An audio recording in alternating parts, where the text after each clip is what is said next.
ನಮ್ಮ practice with psychic power YouTube ಚಾನಲ್ನ ವೀಕ್ಷಕರಿಗೆ ಸ್ವಾಗತ. ತುಂಬ ದಿನ ಆಯಿತು ನಮ್ಮ ಯೂಟ್ಯೂಬ್ಗೆ ಬಂದು ಆರೋಗ್ಯದ ಕುರಿತು ಹೇಳಿ ತುಂಬ ದಿನಗಳಾದವು. ಕಾರಣ ಇಷ್ಟೇ, ನನ್ನ ಸಿನಿಮಾ ಪ್ರಪಂಚ ಕಿರುಸಾಲ ಏನು ಮುಗಿದಿದೆ ಆ ಸೆನ್ಸಾರ್ ಕೊಡ್ತಾಯಿದ್ವಿ. ಇನ್ನು ಮತ್ತೆ ಜೂಲೈ ತಿಂಗಳಿಂದ ನಾವು ಬ್ಲ್ಯಾಕ್ ಕ್ಯಾಟನ್ನು ಎಂಬ ಒಂದು ಚಲನಚಿತ್ರವನ್ನು ಚಿತ್ರೀಕರಣ ಆರಂಭ ಮಾಡ್ತೀವಿ. ಈ ಮುಂತಾದ ಕೆಲಸಗಳಿಂದ ನಾನು ಆರೋಗ್ಯದ ಕುರಿತು ಅಥವಾ ಈ ಸೈಕಾಲಜಿ ಕುರಿತು ವಿಡಿಯೋಗಳನ್ನ ಮಾಡಲಿಕ್ಕೆ ಆಗಲಿಲ್ಲ. ಹಾಗೂ ಇವತ್ತು ಸ್ವಲ್ಪ ಫ್ರೀಯಾಗಿದ್ದೆ. ಅದರ ಕುರಿತು ಒಂದು ಒಳ್ಳೆಯ ವಿಚಾರ ಪ್ರಸ್ತಾಪ ಮಾಡಬೇಕಂತ ಬಂದೆ. ಈ ಮಧ್ಯೆ ನಿನ್ನೆ ಒಂದು ರೀತಿಯ ರಾಜಕೀಯ ವಿಶ್ಲೇಷಣೆ ಮಾಡಿದೆ. ನಾವೇನು ರಾಜಕಾರಣಿಗಳಲ್ಲ, ನಿಮಗೆ ಗೊತ್ತಿದೆ. ಆದರೂ ಒಂದೊಂದು ಸಲ ಆ ರಾಜಕೀಯ ಸಾಮಾಜಿಕ ವಿಚಾರಗಳು ಸಹ ನಾನು ಯೂಟ್ಯೂಬ್ ಮೂಲಕ ಹಂಚ್ಕೋಬೇಕು ಅನಿಸ್ತು, ಅಂತ ಅಗತ್ಯ ಜನರಿಗೆ ಅಂತ ನನ್ನ ಭಾವನೆ. ಆದ್ದರಿಂದ ನಿನ್ನೆ ಒಂದು ರಾಜಕೀಯ ವಿಶ್ಲೇಷಣೆ ಕುರಿತು ಒಂದು ವಿಡಿಯೋ ಮಾಡಿದ್ದೆ. ಇರಲಿ, ಇವತ್ತು ಅತಿ ಮುಖ್ಯವಾದ ವಿಚಾರ.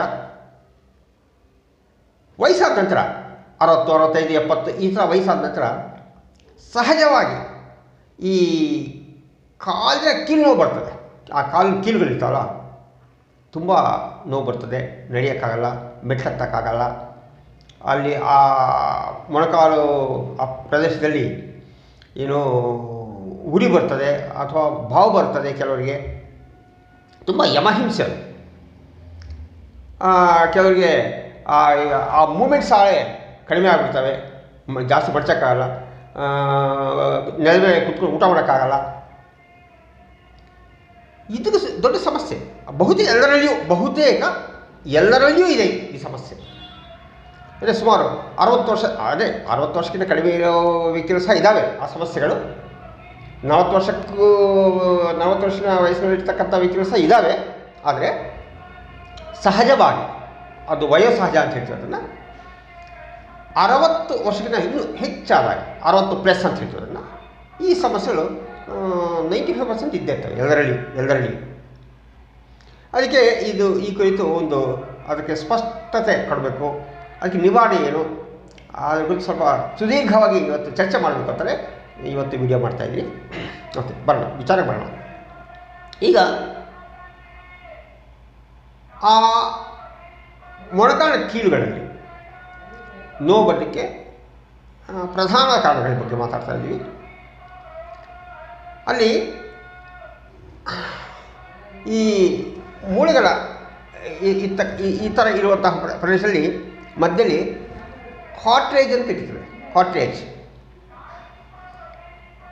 ಆ ಕಾರ್ಟ್ರೇಜು ಡ್ಯಾಮೇಜ್ ಆದಾಗ, ಅಂದರೆ ವಯಸ್ಸಾಗ್ತಾ ಸವಿಯುತ್ತದೆ, ಡ್ಯಾಮೇಜ್ ಆಗ್ತದೆ. ಈ ಮೂಳೆಗಳು ಹೊಂದ್ಕೊಂಡು ಹಿಂಗೆ ತಗುಲ್ತವೆ. ಅವಾಗ ಕಟ ಶಬ್ದ ಬರೋದು, ನಡೆಯೋಕ್ಕೆ ಕಷ್ಟ ಆಗೋದು, ಈ ಥರ ಸಮಸ್ಯೆ ಆಗ್ತಾ ಹೋಗ್ತದೆ. ಕುತ್ಕೊಳ್ಳೋಕ್ಕಾಗಲ್ಲ, ಮೆಟ್ಲತ್ತಕ್ಕಾಗಲ್ಲ, ಈ ಥರ. ಮತ್ತು ಇದಕ್ಕೆ ರೆಮಿಡಿ ಏನು? ಇದನ್ನು ಆಸ್ಟಿಯೋ ಆರ್ಥೈಟಿಸ್ ಅಂತ ಹೇಳ್ತೀವಿ. ಇದಕ್ಕೆ ಏನು ನಾವು ಸಹಜವಾಗಿ ಏನು ಮಾಡ್ತೀವಿ? ಏನೋ ಒಂದು ಆಯಿಲ್ ಹಚ್ತೀವಿ, ಹಿಂಗೆ ಮಸಾಜ್ ಮಾಡ್ತೀವಿ ಆಯಿಲನ್ನು, ಸ್ವಲ್ಪ ಕಡಿಮೆ ಆಗಲಿ ನೋವು ಅಂತ. ಅಥವಾ ಡಾಕ್ಟರ್ ಹತ್ರ ಹೋದಾಗ ಒಂದು ಇಂಜೆಕ್ಷನ್ಸು ಅದೇನೋ ಹಾಕ್ತಾರೆ. ಅದು ಸ್ವಲ್ಪ ತಾತ್ಕಾಲಿಕ ಶಮನ ಸಿಗುತ್ತೆ ನಮಗೆ, ತಾತ್ಕಾಲಿಕ ಅದು ನಿವಾರಣೆ ಆಗ್ತದೆ, ಪೇಯ್ನ್ ಕಡಿಮೆ ಆಗ್ತದೆ. ಕೆಲವರು ಪ್ರತಿದಿನ ಪೇಯ್ನ್ ಕಿಲ್ಲರ್ಸ್ ಅಂತ ಟ್ಯಾಬ್ಲೆಟ್ಸ್ ನುಂಗ್ತಾ ಇರ್ತಾರೆ. ಅದು ತುಂಬ ಡೇಂಜರ್. ಅದು ಆಯಿಲ್ ಮಸಾಜ್ ಮಾಡಿದ್ರೆ ಸಮಸ್ಯೆ ಇಲ್ಲ. ಇನ್ನು ಕೆಲವರು ತುಂಬ ಶ್ರೀಮಂತರು, ದುಡ್ಡಿರೋರು, ಅದಕ್ಕೆ ಏನೋ ಅಲ್ಲಿ ಕಟ್ ಮಾಡಿಸಿ ಆಪ್ರೇಷನ್ ಮಾಡಿಸಿ ಬೇರೆ ಮೊಣಕಾಲು ಬೇರೆ ಕುಂಡಿಸ್ತಾರೆ. ಅದೂ ಸಹ ಅದು ಒಂಥರ ನಾನು ನಿಮಗೆ ರೆಕಮೆಂಡ್ ಮಾಡೋದಿಲ್ಲ. ಆ ಥರ ನನಗೆ ಇಷ್ಟವಿಲ್ಲದ ಆ ಒಂದು ಪ್ರಕ್ರಿಯೆ ಅದು. ಇನ್ನು ಅಡ್ವಾನ್ಸ್ಡ್ ಕೆಲವರು ಹೇಳೋ ರೀತಿಯಲ್ಲಿ ಅದನ್ನು ಪ್ಲೇಟ್ಲೆಟ್ಸ್ ಥೆರಪಿ ಅಂತ ಹೇಳ್ತಾರೆ. ಅದನ್ನು ಪ್ಲಾಸ್ಮಾ ಥೆರಪಿ ಅಂತ ಹೇಳ್ತೀವಿ, ಅದನ್ನು ಮಾಡ್ತಾರೆ. ಸ್ವಲ್ಪ ಮಟ್ಟಿಗೆ ಅದು ಓಕೆ, ಆದರೆ ತುಂಬ ಕಾಸ್ಟ್ಲಿ. ಮತ್ತು ಈಗ ಸಹಜವಾದ ರೆಮಿಡಿ ಏನು, ಅದರ ಕುರಿತು ನಾನು ಮಾತಾಡೋಕ್ಕೆ ಇಷ್ಟಪಡ್ತೇನೆ. ಸಹಜವಾದ ರೆಮಿಡಿ ಏನು? ಮೊದಲನೇದಾಗಿ ನಾವು ತಿಳ್ಕೊಬೇಕಾದ ವಿಚಾರ ಅಂದರೆ, ಸಹಜವಾದ ಆಹಾರ ನಿಯಮಗಳಿಂದ ಅಥವಾ ಬೇರೆ ಬೇರೆ ಪ್ರಕ್ರಿಯೆಗಳಿಂದ ಈ ಡ್ಯಾಮೇಜ್ ಆಗಿರುತ್ತ ಕಾರ್ಟಿಲೇಜ್ ಸರಿ ಹೋಗುವುದಿಲ್ಲ, ರಿಪೇರಿ ಆಗುವುದಿಲ್ಲ, ಹೊಸ ಕಡಿಮೆ ಉತ್ಪಾದನೆ ಆಗುವುದಿಲ್ಲ. ಇದು ಕಹಿ ಸತ್ಯ, ಅಲ್ಲಿ ಏನೂ ಅನುಮಾನ ಇಲ್ಲ. ಮತ್ತು ಮುಂದಿನ ಸಮಸ್ಯೆ ಹೇಗೆ ಆದರೂ ಇದಕ್ಕೆ ನಿವಾರಣೆ ಸಾಧ್ಯ. ಏನು? ಈಗ ಹಲವು ವಿಚಾರ ಪ್ರಸ್ತಾಪ ಮಾಡಬೇಕಾಗ್ತದೆ. ಒಂದೊಂದು ವಿಚಾರ ಪ್ರಸ್ತಾಪ ಮಾಡಿದಾಗ ಅದು ಸುಲಭವಾಗಿ ನಿವಾರಣೆ ಆಗ್ತದೆ, ಅದೇನು ದೊಡ್ಡ ರಿಸ್ಕ್ ಇಲ್ಲ. ಏನು? ಒಂದು ಆ ಕಟಕಟ ಶಬ್ದ ಬರ್ತದೆ. ಇದಕ್ಕಿಂತ ಮುಂಚೆ ಒಂದು ಚಿಕ್ಕ ವಿಚಾರ ಹೇಳ್ತೀನಿ. ನನಗೆ ಈ ಸಮಸ್ಯೆ 20 ವರ್ಷಗಳಿಂದ ಇದೆ. ಈಗಲೂ ನನಗೆ ನೋವಿದೆ. ಈಗ ಸ್ಟಿಲ್ ನಿಮ್ಮ ಹತ್ರ ಮಾತಾಡ್ತಾ ಇದ್ದೀನಿ, ಅಂದರೆ ಈಗೇನು ನೋವಿಲ್ಲ, ಬಟ್ ನಡೆದ್ರೆ ನೋವು ಬರ್ತದೆ. ನಿಮ್ಮ ಹತ್ರ ಮಾತಾಡ್ತೀವ, ಈ ವಿಡಿಯೋ ಮಾಡೋದು ನನಗೆ ನೋವಿಲ್ಲ. ಆದರೂ ಸ್ವಲ್ಪ ದೂರ ನಡೆದರೆ ಅಥವಾ ಕೂತ್ಕೊಂಡ್ರೆ ಮೆಟ್ಟು ಹತ್ತಿದ್ರೆ ನೋವು ಬರ್ತದೆ. ಈಗಲೂ ನೋವು ಬರ್ತದೆ. 20 ವರ್ಷದಿಂದ ಇವತ್ತಿನ ಸಮಸ್ಯೆ ಅಲ್ಲ ಇದು. ಅದಕ್ಕೆ ಇದು ಬಿಟ್ಟು ನಾನೀಗ ಇದು 68ನೇ ವರ್ಷ ನನ್ನ ಏಜೀಗ.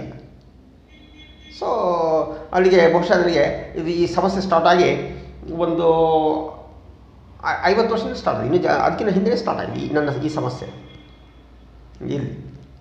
ಅದು ನಾನೇನು ಅದರ ಬಗ್ಗೆ ಗಮನ ಕೊಟ್ಟಿಲ್ಲ. ಇಲ್ಲಿಯವರೆಗೂ ಒಂದೇ ಒಂದು ಮಾತ್ರೆ ನುಂಗಿಲ್ಲ. ಇಲ್ಲಿಯವರೆಗೂ ಒಂದೇ ಒಂದು ಮಾತ್ರೆ ನುಂಗಿಲ್ಲ. ಈಗ ವಿಚಾರ ಬರ್ತಾಯಿದ್ದೀನಿ ಏನು ಮಾಡಬೇಕಂತ. ಮೊದಲನೇದು ನಾವೆಲ್ಲರೂ ಅರ್ಥ ಮಾಡ್ಕೋಬೇಕಂದ್ರೆ, ಈ ಮಂಡಿ ನೋವು ಅಥವಾ ಈ ಮೊಣಕಾಲು ನೋವು ಅಂತ ಏನು ಹೇಳ್ತೀವಿ, ಇದು ಒಂದು ವ್ಯಾಧಿ ಅಥವಾ ರೋಗ ಅನ್ನೋಕ್ಕಿಂತ ವಯೋಸಹಜಮಾನ ಒಂದು ಸಂಕೇತ. ಇದು ಆ ವಯಸ್ಸಾದಾಗ ಆ ದೇಹ ನಮಗೆ ಸಂಕೇತ ಕೊಡ್ತದೆ, ನೀವು ವಯಸ್ಸಾಯಿತು ಅಂತ.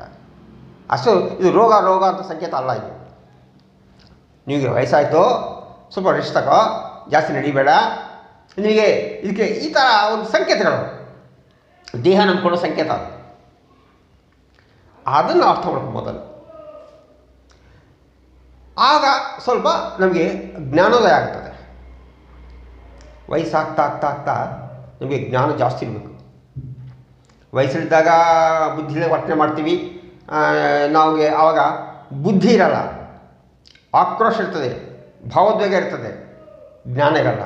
ಈ ವಯಸ್ಸಲ್ಲಿ ಭಾವೋದ್ವೇಗ ತುಂಬ ಕಡಿಮೆ ಕಡಿಮೆ ಆಗಿಲ್ಲ ಅನ್ನೋ ಮನುಷ್ಯ ಅಲ್ಲ, ಕಡಿಮೆ ಆಗಬೇಕು. ಬಟ್ ಬೌದ್ಧಿಕ ಮಟ್ಟ ಜಾಸ್ತಿ ಆಗಬೇಕು. ಆದರೂ ಬೆಳೆಸ್ಕೋಬೇಕು. ನಾವು ಅಂದರೆ ಬರಲ್ಲ, ಹೋಗಲ್ಲ. ನಾವು ಅದನ್ನು ಏನು ಕಡಿಮೆ ಮಾಡ್ಕೋಬೇಕು, ಹೆಚ್ಚು ಮಾಡ್ಕೋಬೇಕು, ಅರ್ಥ ಮಾಡ್ಕೋಬೇಕು. ನಾವು ಇದು ಸಮಸ್ಯೆ ಬರ್ತೀನಿ. ಈಗ ನಾವು ಮೊದಲು ಏನು ವ್ಯಾಯಾಮದ ಕುರಿತು ಹೇಳ್ತೀವಿ. ವ್ಯಾಯಾಮ ನೀವು ಏನಾದರೂ ಚಿಕ್ಕ ಈಗ ಗೂಗಲ್ ಸರ್ಚ್ ಮಾಡಿದಾಗ ಅಥವಾ ಈ ಮೊಬೈಲ್ ಬೇಕಾದಷ್ಟು ವ್ಯಾಯಾಮಗಳು ಸಿಗ್ತವೆ. ಮಂಡಿ ಇರ್ತಕ್ಕಂಥ ಎಂಥ ವ್ಯಾಯಾಮ ಮಾಡಬೇಕು ಅಂತ ಸಿಗ್ತದೆ. ನಮಗೆ ದೊಡ್ಡ ವಿಚಾರ ಅಲ್ಲ, ಮೂಮೆಂಟ್ಸ್ ಇರುತ್ತೆ. ಆ ಮೂಮೆಂಟ್ಸ್ ತುಂಬ ಲೈಟಾಗಿ ಇರ್ತಕ್ಕಂಥ ಒಂದು ವ್ಯಾಯಾಮ ಇರ್ತದೆ. ಸಮಸ್ಯೆ ಇಲ್ಲದೆ, ನೋವಿಲ್ಲದಂಗೆ ವ್ಯಾಯಾಮ ಮಾಡ್ಕೋಬೋದು ಲೈಟಾಗಿ. ವ್ಯಾಯಾಮ ಬಹಳ ಮುಖ್ಯ. ಸ್ವಲ್ಪ ದೂರ ನಡೆಯೋದು ಬಹಳ ಮುಖ್ಯ, ನೀವು ಆ ನೋವು ಕಡಿಮೆ ಆಗಬೇಕಂದ್ರೆ. ಆದರೆ ಇದಕ್ಕೆ ವಿರುದ್ಧವಾಗಿ ಒಂದು ಕಲ್ಪನೆ ಬರ್ತದೆ ಮನುಷ್ಯನಿಗೆ. ವ್ಯಾಯಾಮ ಮಾಡಿದಾಗ, ನಾವು ನಡೆದಾಗ ನೋವು ಜಾಸ್ತಿ ಆಗ್ತದೆ. 2 ದಿನ 3 ದಿನ ನೋಡ್ತೀವಿ, ನಮ್ಮ ಕೈಲಿ ಆಗಲ್ಲ, ವ್ಯಾಯಾಮ ಬಿಟ್ಬಿಡ್ತೀವಿ, ಅವು ನೋವು ಕಡಿಮೆ ಆಗ್ತದೆ. ದೊಡ್ಡ ತಪ್ಪು ಕಲ್ಪನೆ ಇದು. ವ್ಯಾಯಾಮ ಮಾಡಿದಾಗ ನೋವು ಬರೋ ಸಹಜ. ಕಂಟಿನ್ಯೂ ಮಾಡಿ, ಕೆಲವು ದಿನ ಆದರೆ ಕಡಿಮೆ ಆಗ್ತಾ ಬರ್ತದೆ.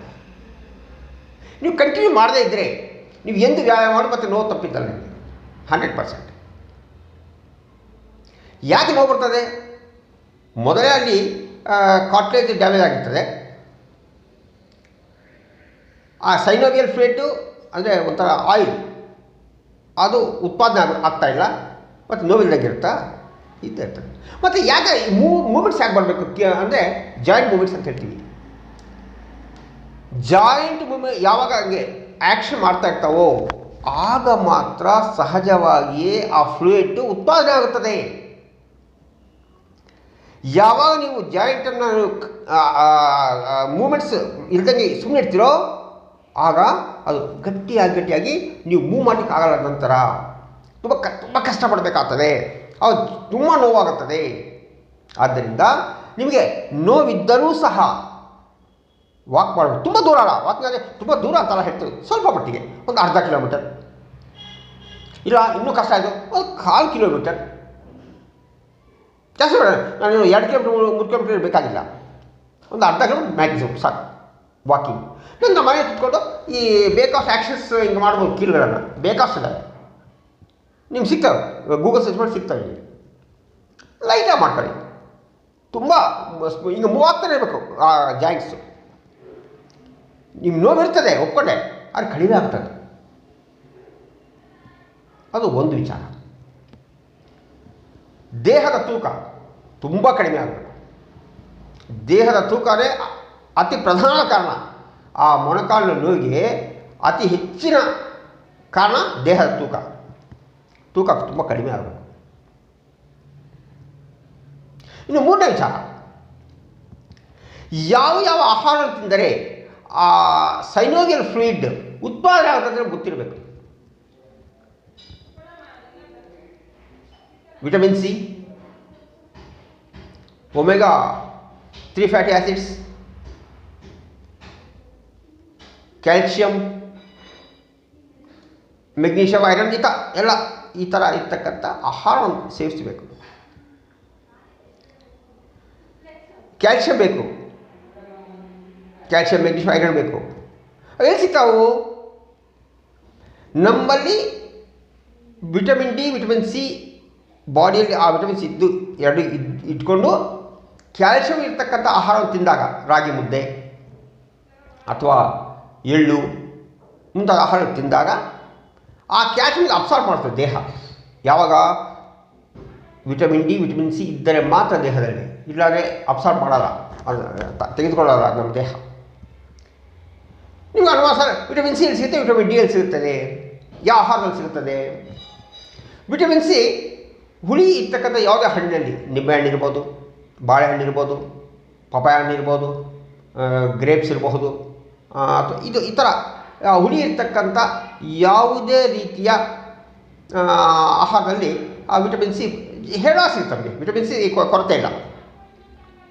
ವಿಟಮಿನ್ ಡಿ ಕೊರತೆ ಇದೆ. ವಿಟಮಿನ್ ಡಿ ನಮಗೆ ಹಲವು ಮೊಟ್ಟೆಯಲ್ಲಿ ಸಿಗ್ತದೆ. ವಿಟಮಿನ್ ಡಿ ಮೊಟ್ಟೆಯಲ್ಲಿ ಸಿಗ್ತದೆ, ಮಶ್ರೂಮಲ್ಲಿ ಸಿಗ್ತದೆ ವಿಟಮಿನ್ ಡಿ. ಮೊಟ್ಟೆ ಮಶ್ರೂಮ್ ಅವೈಲಬಿಲಿಟಿ ಇಲ್ಲದಿದ್ದರೆ 20 ನಿಮಿಷ 30 ನಿಮಿಷ ಬಿಸಿಲಲ್ಲಿ ಬೆಳಗ್ಗೆ ಹೊತ್ತು ನಿಂತಿದ್ದರೆ ವಿಟಮಿನ್ ಡಿ ಎಷ್ಟು ಬೇಕಾದ್ರೆ ಸಿಗುತ್ತೆ, ಬಾಡಿನ ಅದಕ್ಕೆ ಪ್ರೊಡ್ಯೂಸ್ ಮಾಡ್ತದೆ. Vitamin D with ₹1 ದುಡ್ಡಿಲ್ಲದಂಗೆ. ಯಾವಾಗ ದೇಹದಲ್ಲಿ ವಿಟಮಿನ್ ಸಿ, ವಿಟಮಿನ್ ಡಿ ಇರ್ತಾವೋ ಆಗ ನಾವು ಹೊರಗಡೆಯಿಂದ ನಾವು ಈ ಕ್ಯಾಲ್ಶಿಯಂ ಇರ್ಬೋದು ತಗೊಳ್ತೀವಲ್ಲ, ಅವೆಲ್ಲ ನಮ್ಮ ದೇಹ ತೆಗೆದುಕೊಳ್ಳುತ್ತದೆ. ಅಂದರೆ ಉತ್ತಮ ಆಹಾರ ಪಾಲನೆ ಮಾಡಿದಾಗ ಮಾತ್ರ ನಿಮಗೆ ನೋವು ಕಡಿಮೆ ಆಗ್ತದೆ. ದೇಹಕ್ಕೆ ಬೇಕಾಗ್ತಕ್ಕಂಥ ಆ ಎಲುಬು ಬೇಕಾಗ್ತದೆ, ಐರನ್, ಕ್ಯಾಲ್ಶಿಯಮ್, ಮೆಗ್ನೀಷಿಯಂ ಅಂತ ಎಲ್ಲವೂ ಸಿಗ್ತವೆ. ಆ ಫ್ಲೂಯಿಡ್ ಯಾವ ಉತ್ಪಾದನೆ ಆಗ್ತದೋ ನೋವು ಕಡಿಮೆ ಆಗ್ತದೆ, ತುಂಬ ಕಡಿಮೆ ಆಗ್ತದೆ. ಅದೇನು ಅಂದರೆ ನಾವು ಸುಮ್ಮನೆ ಕುತ್ಕೊಂಡ್ರೆ ನೋವು ಕಾಣಲ್ಲ. ಏನು ಸ್ವಲ್ಪ ನಡೆದಾಗ ಸ್ವಲ್ಪ ನೋವು ಇರ್ಬೋದು, ಎಕ್ಸರ್ಸೈಸ್ ಸ್ವಲ್ಪ ನೋವು ಇರ್ಬೋದು, ಆಮೇಲೆ ಒಂದು ಅರ್ಧ ಗಂಟೆ ರೆಸ್ಟ್ ಮತ್ತು ನೋವಿರಲ್ಲ, ಏನು ಅನುಮಾನ ಇಲ್ಲ. ಸರ್ ನಮಗೆ ಈ ಆಹಾರಗಳಲ್ಲಿ ಯಾವುದು ವಿಟಮಿನ್ ಸಿನೋ, ಯಾವುದು ವಿಟಮಿನ್ ಡಿನೋ, ಯಾವುದು ಒಮೆಗಾ 3 ಫ್ಯಾಟಿ ಆ್ಯಸಿಡ್ ಗೊತ್ತಿಲ್ಲ, ಏನು ಮಾಡಬೇಕು? ಸಿಂಪಲ್. ಈಗ ನಟ್ಸ್ ಬೇಕಾದ್ರೆ ಸಿಗ್ತವೆ, ನಟ್ಸು ಸೀಡ್ಸು ನಿಮಗೆ ಬೇಕಾದ್ರೆ ಸಿಗ್ತವೆ ಈಗಂತೂ ಎಲ್ಲ ಕಡೆ. ಪಂಪ್ಕಿನ್ ಸೀಡ್ಸ್ ಇರ್ಬೋದು, ಅದೇ ಕುಂಬಳಕಾಯಿ ಬೀಜ, ಕಲ್ಲಂಗಡಿ ಬೀಜ, ಸೂರ್ಯಕಾಂತಿ ಬೀಜ ಬೀಜಗಳು ತೆಗೆದುಕೊಳ್ಳಿ. ನಂತರ ಬಾದಾಮಿ, ವಾಲ್ನಟ್ಸು, ನಂತರ ಈ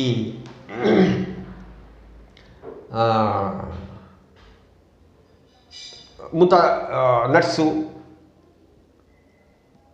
ಒಣದ್ರಾಕ್ಷಿ, ಖರ್ಜೂರ, ಒಣ ಖರ್ಜೂರ ಇದೆಲ್ಲ ಮಿಕ್ಸ್ ಮಾಡ್ಕೊಂಡು ಏನು ಸಿಗ್ತಾವೋ ಎಲ್ಲವೂ ಸುಮಾರು ಒಂದು 10 ಐಟಮ್ಸ್ ತಗೊಳ್ಳಿ. ಏನು 10 ಐಟಮ್ಸು? Nuts and seeds. ಚೆನ್ನಾಗಿ ಅದನ್ನು ಗ್ರೈಂಡ್ ಮಾಡಿ ಸ್ವಲ್ಪ ಜಾಸ್ತಿ ಇಲ್ಲ, ಇಷ್ಟಿಷ್ಟು ತಗೊಳ್ಳಿ, ಜಾಸ್ತಿ ಬೇಕಾಗಿಲ್ಲ. ಗ್ರೈಂಡ್ ಮಾಡಿ ಅದಕ್ಕೆ ಹಾಲು ಹಾಕಿ, ಸ್ವಲ್ಪ ಬೆಲ್ಲ ಹಾಕಿ, ಅದಕ್ಕೆ ಸ್ವಲ್ಪ ಬಾಳೆಹಣ್ಣು ಹಾಕಿ ಒಂದು ಮಿಲ್ಕ್ ಶೇಕ್ ಮಾತ್ರ ಬರ್ತದೆ. ಗ್ರೈಂಡ್ ಮಾಡಿ ಒಂದು ನಿಮಗೆ ಜ್ಯೂಸ್ ಸಿಗ್ತದೆ, ಅದು ಕುಡೀರಿ ರಾತ್ರಿ. ಎಲ್ಲವೂ ಸಿಗ್ತವೆ ವಿದ್ಯಾರ್ಥಿ. ನಂತರ ನೈಟ್ ಟೈಮ್ಸು ಹಣ್ಣೇ ತಿನ್ನಬೇಕು, ಬೇರೆ ಏನೂ ಮುಟ್ಟಂಗಿಲ್ಲ. ಸೀಸನಲ್ ಫ್ರೂಟ್ಸ್, ಮಾವಿನಹಣ್ಣು, ಬಾಳೆಹಣ್ಣು, ಪರಂಗಿ ಹಣ್ಣು, ಆರೆಂಜು, ಏನು ಸಿಗ್ತದೆ ಅವೆಲ್ಲ ತಿನ್ನಿ. ಹಣ್ಣು ಊಟ ಮಾಡಬಾರ್ದು. ಅವಾಗ ನಿಮಗೆ ಅಲ್ಲಿ ಉರಿ ಮಾಡುವಂತಹ ಉರಿ ಹೋಗ್ತದೆ, ಬಾವು ಹೋಗುತ್ತದೆ, ನಿಧಾನವಾಗಿ ಪೇಯ್ನ್ ಹೋಗುತ್ತದೆ. ಅಲ್ಲಿಗೆ ನಿಮಗೆ ಆ ನಂತರ ನೋವು ಇರುತ್ತೆ, ನಾವು ಸ್ವಲ್ಪ ನಂತರ ನೋವು ಬರ್ತದೆ, ಬಟ್ ಆ ನೋವು ನಮಗೆ ಲೆಕ್ಕಕ್ಕೆ ಬರೋಣ, ಕಡಿಮೆ ನೋವು ಇರ್ತದೆ. ಆ ಕಡಿಮೆ ನೋವು ಆಗಿದ್ದರೆ ನಮಗೆ ಏದಾಗಿದೆ. ಸಿಂಪಲ್ ಇವೆಲ್ಲ. ವ್ಯಾಯಾಮ ಬೇಕೇ ಬೇಕು, ಆಹಾರ ಬೇಕೇ ಬೇಕು, ಏನು ದೇಹದ ತೂಕ ಕಡಿಮೆ ಆಗಬೇಕು, ಎಲ್ಲದಕ್ಕಿಂತ ಮುಖ್ಯವಾಗಿ ಮನಸ್ಸು ಚೆನ್ನಾಗಿರಬೇಕು. ದೇಹಕ್ಕೆ ಈ ಮನಸ್ಸು ಚೆನ್ನಾಗಿಲ್ಲಂದರೆ ಎಲ್ಲ ತದ್ವಿರುದ್ಧವಾದ ವಿಚಾರ ದೇಹ ತೆಗೆದುಕೊಳ್ತದೆ. ಆಗ ನಿಮಗೆ ಈ ಮೊಣಕಾಲು ನೋವು ಎಂಬುದು ಅದು ಸಮಸ್ಯೆನೂ ಅಲ್ಲ, ನಿಮ್ಮ ಮನೆಯಲ್ಲಿ ಇರೋದೂ ಇಲ್ಲ.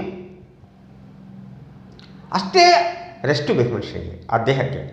ಬಟ್ ಮೈಂಡ್ ಚುರುಕಾಗಿರ್ತದೆ. ಬಟ್ ಸರ್ ಏಜ್ ಆಗಿದೆ ಹಂಗಾರೆ ನಾವು ಸುಮ್ಮನೆ ಇರಬೇಕು. ನೀವು ಬುದ್ಧಿನ ಮಾಡಿ ಯಾವ ಕೆಲಸ ಇರಬೇಕಾ ಮಾಡಿ.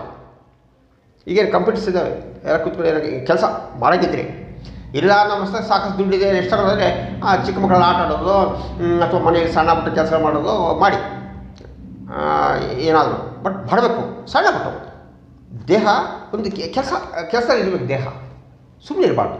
ಸುಮ್ಮನೆ ಇತ್ತು ಅದು ನಿಮಗೆ 10 ವರ್ಷ ಬಂದು 5 ವರ್ಷ ಸತ್ತೋಗ್ಬಿಡ್ತೀರ. ದೇಹಕ್ಕೆ ಒಂದು ಸಣ್ಣ ಕೆಲಸ, ಜಾಸ್ತಿ ಕೆಲಸ ಅಲ್ಲ. ಬ್ರೈನಿಗೆ ಎಷ್ಟನ್ನ ಕೆಲಸ ಕೊಡೋದು, ಬ್ರೈನಿಗೆ ಏನು ಸಮಸ್ಯೆ ಆಗಲ್ಲ.